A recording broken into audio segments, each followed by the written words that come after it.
У нас поламався трак. Система охолодження в траці. Ходить фліт-менеджер, каже, лише один трак так поламався. Блядь.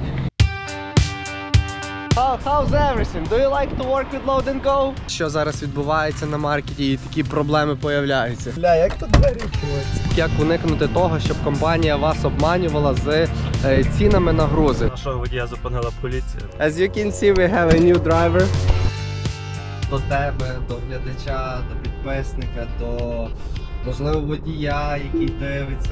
Хотів би поговорити про тему фінансів, те, як ми платимо водіям, скільки ми платимо, які переваги працювати з нами. На відео ми будемо розбирати багато цікавих тем, як обманюють водіїв, особливо овнер-операторів. Є робота диспетчера, є робота сейфті, є робота аккаунтингу.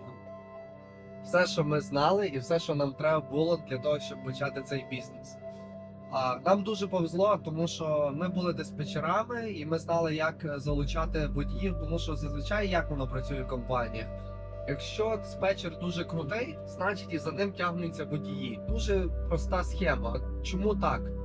Диспетчер вміє заробляти водію гроші, водій щасливий, він завжди заробляє багато, кайфує від роботи і все. Тому так і все відбувалося. Ми були диспетчерами і ми дзвонили, перш за все, дзвонили своїм водіям, з якими ми раніше працювали. Найняли першого водія, інший водій вже такий каже: ага, у вас вже є водій, значить ви вже можете працювати. І тоді вже потягнувся другий водій, третій водій, четвертий водій, але прикол був в тому, що ми їм давали такі умови, що ми реально заробляли з них там, може, по $100 в тиждень, і то в кращому випадку. Тому що процент, який ми їм давали, такого проценту ніколи ніде не знайдеш. Ми починали з 5% чи 6%, мені здається, а на той час платили за факторинг 3%, тобто залишалося нам 3%. Чи навіть менше трохи, тому що ми ще платили за різні програми, аплікейшени, які було життєво необхідними для компанії. Також перший рік у нас була страховка дуже дорога, і водії, коли казали: ой, у вас така дорога страховка, та у мене там в компанії, де я працюю, набагато дешевше. І ми казали: скільки ти платиш? Він каже нам $250, а у нас насправді 300 було. Ми казали: ми зробимо тобі 250, і йшли в мінус на всьому, тільки щоб почати працювати. Ах, блін, свях. Ну блін. Це якраз один з траків, який до нас приїхав. Нам його привезли. Переважно ми їздимо траки самі забираємо, але цей трак, ми їздили за ним 2 рази. Чи з дилера завжди були якісь проблеми, ми не хотіли забирати поламаний трак. Не були серйозні проблеми, там кусочок бампера не було, ще чогось не було. Але якщо ти закупляєш за такі гроші машину, яка повинна зразу, в принципі, виїжджати на роботу, краще хай вона там ще один день поремонтується, але, в принципі, водій вийде і в нього не буде ніяких проблем потенційних ні з поліцією, ні на дорозі, ні з еквіпментом. Так що добре, що ми прийшли знімати новий трак. Не новий, новий бушний, але новий для нас. Коротше, вже знайшли, блядь, дирку в ньому. Не дирку, а цвях. Наш фліт-менеджер зараз тим займається. Зремонтує. Більшість людей тут працює в траковому бізнесі. Якщо ти чоловік, ти приїжджаєш в Америку, в тебе зазвичай є, і в тебе немає ні мови, ні освіти американської, в тебе дуже просте є рішення: ти хочеш заробити гроші, ти просто йдеш на трак, здаєш на CDL в першу чергу і йдеш працювати на трак. Коли ти компанійський водій, ти заробляєш від 1500 до 2500, все залежить, може навіть і до 3000, в яку команду, в яку компанію попадеш, але все залежить від того, який ти працьовитий і як тобі це все виходить, і як ти можеш, в принципі, їздити. Чому люди йдуть в тракові компанії? Тому що тут платять реально краще. Якщо ти йдеш в американську компанію, ти заробляєш там в рік в середньому від 40 там, до 50 тисяч доларів. Ну, це таке середньостатистична, напевно, зарплата. А в тракових компаніях, блін, все набагато краще насправді. В українських, литовських, російських це хуйня повна, але В українських компаніях дійсно люди заробляють гроші. З ким я не говорю, диспетчера в хороші маркети і в погані маркети заробляють в районі там $2000. Якщо ти сейфті, акаунтинги, також заробляють непогані гроші від $1500 до $2000 в тиждень, що є дуже круто, мені здається. Це є дуже прикольна зарплата, на яку ти можеш спокійно проживати, знімати квартиру, їздити на прикольній, досить зручній, класній машині. Я не говорю там про якийсь Porsche, але Toyota ти собі спокійно можеш дозволити купити і, в принципі, класна машина і все буде добре. Багато компаній платять по-різному, але особливо ми платимо водіям 65 центів за милю. Водій не важливо скільки, чи пусті милі, чи гружені, він просто їде, скільки би він не проїхав, за кожну милю оплачується 65 центів. Що може впливати на зарплату водіїв? На зарплату водіїв нічого не впливає. Ми платимо всім 65 центів. Якщо водій класний, він отримує бонус, якщо і потенційне підвищення зарплати. Якщо водій зупиняється, чи трак зламався, бо різне буває, чи йому не знайшли груз по деяких причинах, хоча дуже рідко у нас таке відбувається в компанії, то водію платять лейовер, тобто коли він залишається на ніч ночувати в траці і без грузу, $150. Якщо, наприклад, водій бере груз, там де в нього є 2 делівері, тобто він приїжджає на загрузку, його грузять і потім він має заїхати в 2 місця, щоб розгрузитися, ми платимо $35 за кожен екстра стап, який він робить.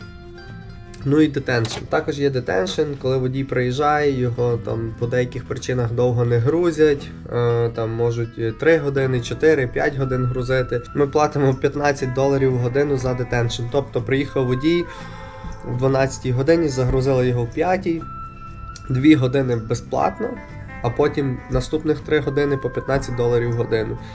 Мені здається, це такий average в тракових компаніях. Ми там не переплачуємо, мені здається, і не недоплачуємо.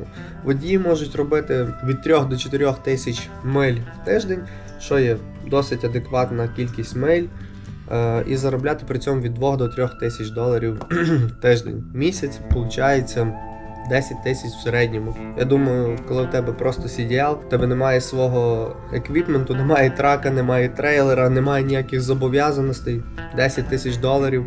Думаю, що це шикарно. В порівнянні там з різними айтішниками, вони заробляють інколи навіть і менше. Поки я вже на ярді, то розповім вам, з якими видами трейлера ми працюємо. Все починалося з таких трейлерів, як ви бачите. Це Dry-Van, 53 фіта, в ньому перевозяться сухі грузи, папір, вода, продукти різні. В принципі, все, що можна засунути в таку коробку на колесах. Так воно виглядає. Також ми працюємо, на сьогоднішній день ми вже працюємо з ріферами, тобто холодильниками. Трейлери дуже похожі, як ці. Просто тут спереді ставляться холодильник. Також ми працюємо з трейлерами, флетбедами. На них можна перевозити машини, можна перевозити на них різні койли. Таку продукцію досить велику, яку в принципі не засунеш в таку коробку через те, що вона може не залазити через двері по своїх якихось там спеціальних розмірах. Покажу, що ми купили, тому що ми купили 10 таких штук. До речі, досить непоганий діл отримали. І давайте я вам покажу, які це гарні трейлера насправді. Це utility. Ми любимо utility. 2024 рік, крутий трейлер, brand new. Ми його взяли прямо з заводу. Ви бачите, оці штучки? Це називається vents. Ти відкриваєш, закриваєш, відкриваєш, закриваєш і так далі. Для чого ці штуки? Для того, щоб можна було возити продукцію, таку як кавун, таку фреш-продукцію. Кавуни, гарбузи, якісь диньки, ще якась херня. Коли ти маєш оцю штуку, то брокера тобі дають змогу, тому що є один вент ось тут і один вент з іншої сторони, що я вам щойно показав. І коли ти відкриваєш ці венти, повітря проходить і повітря не застоюється. Коли жара, то продукція продувається і вона там не портиться. Тому це важливо мати такі штуки. Якщо немає таких штук, ми просто самі їх вирізаємо і вставляємо ці венти. Ну, це недорого коштує, але це дуже важливо. Дивіться, бачите, тут автоматична підкачка коліс, що дуже круто, тому що якщо колесо спускає чуть-чуть, воно підключене до екселя, ось тут десь, до того бачка.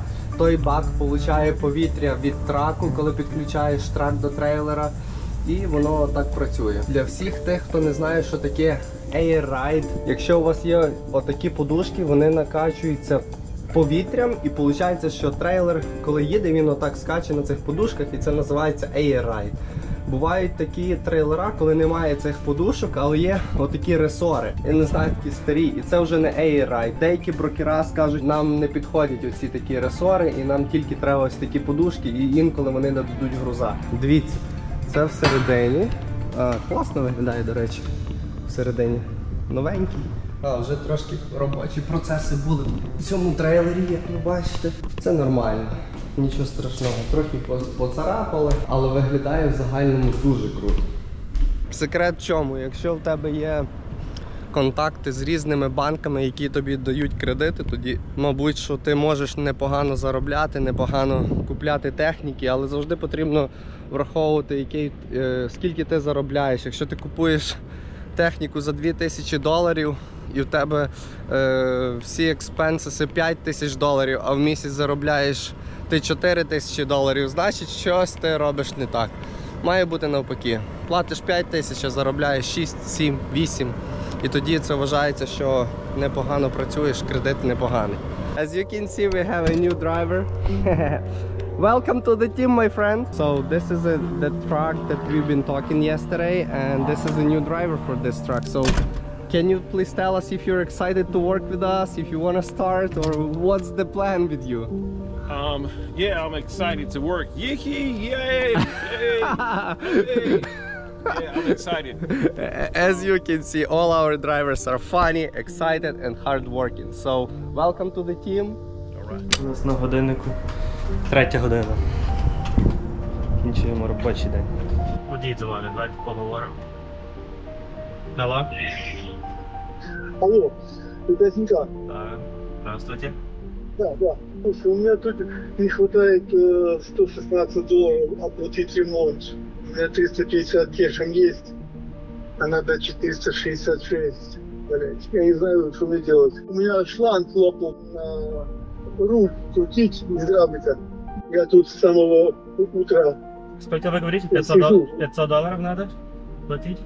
Там 466 долларов. Хорошо, давайте я попрошу Андрея, пусть сделает EFS чек вам на ремонт, а уже эти деньги с чека заберем. Хорошо? Хорошо, хорошо. Такі дзвінки, дуже часто отримую такі дзвінки, но такий водій, як Віктор, з нами працює з самого початку. Хотів сказати, майже з самого початку, ну можна сказати з самого початку. Він один з перших водіїв протягом, скажімо, всього життя компанії він разом з нами. І в хороші моменти він був з нами, і зараз такі собі моменти він з нами. Тому такому водію, як він, ми стараємося допомагати, бути власником траку.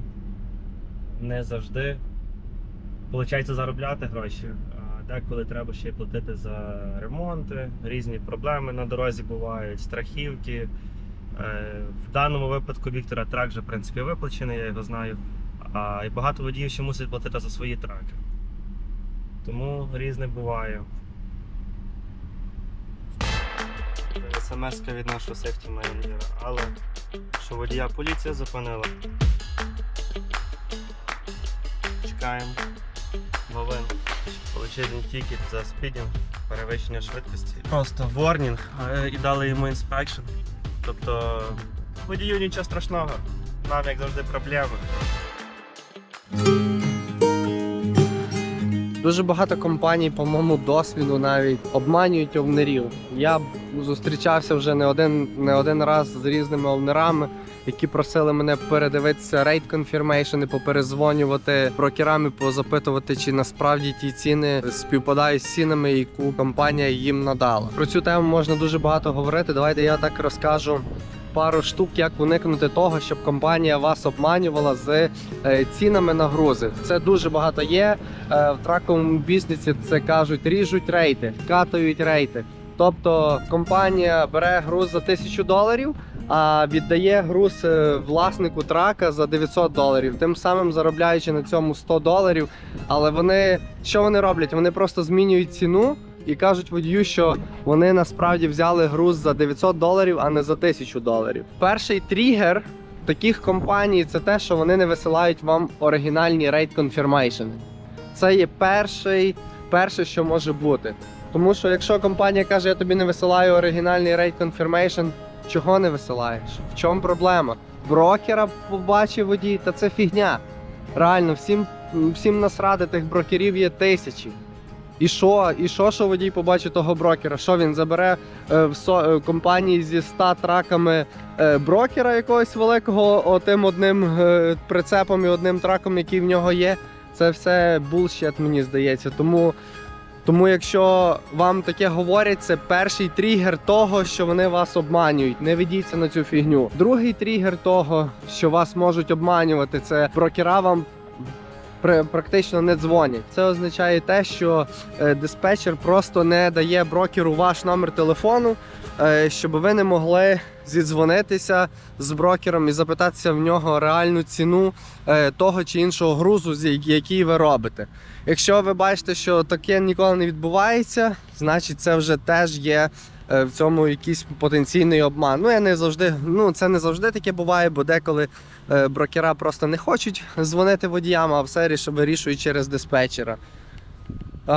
Як ви можете перевірити, чи вас обманюють, чи ні? То ви беріть просто той rate confirmation, дзвоніть тим брокерам і питайтеся, і кажіть так, як є. Я овнер-оператор, це мій власний трак, і мені компанія дала ось цей груз. І, будь ласка, підтвердіть ціну. І інколи компанії навіть не хочуть говорити, насправді, за скільки той груз був забуканий, і вони говорять, я вам просто не можу дати інформацію. В такому випадку говоріть, окей, давайте я скажу, за скільки мені віддали цей груз, а ви скажіть так чи ні. І, наприклад, ви кажете, мені компанія його віддала за $1000. Якщо брокер каже, знаєш що, насправді цей груз був не за $1000. Все, обман на рівному місці, ви вже знаєте, що та компанія вас обманює. Так, прийшов трачок, Volvo. Volvo. Класний трак. Обзорчик. Volvo, сигнал. Ого, працює. Це check engine, дивно, що не світить зазвичай Volvo. Check engine це святе. Якщо Volvo не світить check engine, значить Volvo поламане. Водії, наприклад, приїжджають на пікап або на делівері і зустрічають там якихось своїх знайомих або інших водіїв, які роблять точно такий же груз, як і вони робили. При можливості запитайте в них, яка в них ціна. Інколи буває, що ціни співпадають, це означає, що класно. Інколи буває, що брокера різні. Наприклад, приїхав водій на делівері і два водія однакових, але два брокера різних, то це ще і можливо бути таке, що компанія не обманула, тому що різні брокера по-різному продають. Як ваш диспетчер торгувався за той груз, так воно і в принципі виходить. Можете питати в шиперів, які ціни, але мені також здається, що правдивої інформації вам не скажуть, тому що шипер може дати груз за $1000, брокер його може перепродати за $900. Робіть висновки, не спішіть, поспілкуйтеся з диспетчерами. Якщо ви підозрюєте, що вас компанія обманює, якщо реально обманює, підіть в офіс. Попросіть, щоб вам відкрили імейл, на який був забуканий той груз, і показали оригінальний rate confirmation, звідки прийшов той імейл. Якщо він реально прийшов від брокера за $900, значить обману немає. Груз прийшов за $900. Але якщо груз прийшов за $1000, а ви отримали $900, я би радив міняти компанію і не думати. Каже Ярослав, контент контентом, але мене вже виганяють, бо хочуть встановлювати холодильник. Що, народ, якщо вам цікаво спостерігати за нами, за нашим каналом, підписуйтеся, ставте лайки, слідкуйте. Дальше буде.